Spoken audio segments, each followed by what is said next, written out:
Cesarean section is one of the most commonly performed surgical procedures in the world. This surgery is carried out to deliver the fetus through the anterior abdominal wall. Cesarean section is a major abdominal surgery and has so many risks and complications. Therefore, it should only be performed when it is deemed as the safest option for the fetus and mother. Firstly, perform a surgical timeout and confirm if the indication for a cesarean section is still valid. Equally confirm if it has consented for tubal ligation.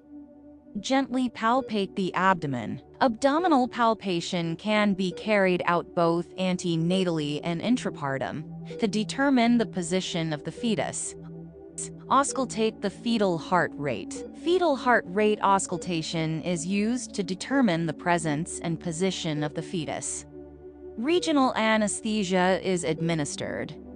For majority of cesarean sections, either spinal or epidural anesthesia is used to take away the pain of the surgery. Insert a Foley catheter. Place a sequential compression device on each of the patient's legs.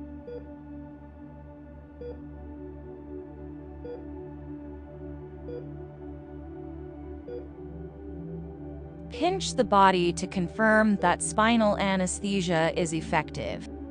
Now we cut a transverse abdominal incision, also known as the Joel-Cohen incision. In some instances, a midline incision may be preferred. Incise the subcutaneous tissue and the fibrous fascia using a scalpel. The fingertips are used to stretch the tissue laterally.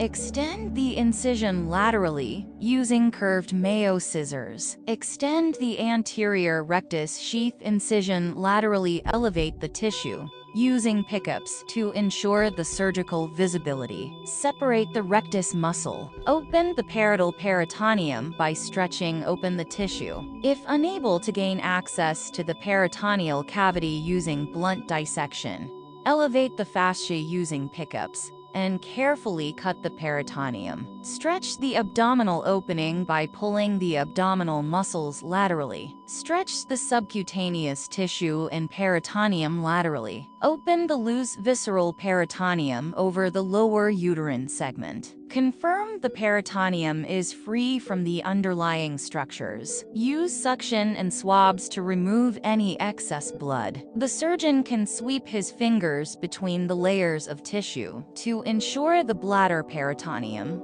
is no longer adherent to the anterior part of the uterus. A small transverse incision into the lower uterine segment is made. Use suction in case of amniotic fluid. Stretch the opening laterally. Incise the amniotic sac and aspirate the amniotic fluid. Remove the bladder blade. Slide a hand gently underneath the head of the baby and rotate it to an occipital anterior position. If the head of the baby is buried deep into the pelvis, the head must be elevated above the uterine incision manually before delivery. Deliver the head and ensure that there is no cord around it. Then deliver the whole baby. Clamp the cord using 2 clamps and perform a cut between the clamps. Pass the baby to the pediatric team for care of the newborn.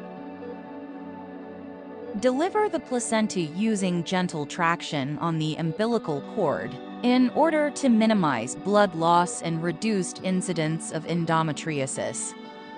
Carefully exteriorize the uterus. Replace the bladder blade. Alternatively, the surgeon may choose to perform an intraperitoneal repair of the uterus, but there is no clear benefit or risk associated with exteriorizing for suturing the uterus. Tie an anchor knot at the level of the uterine incision. Continuous interlocking sutures are used to suture the decidual layers of the uterus. Suture a second layer to approximate the myometrial layer and for hemostasis.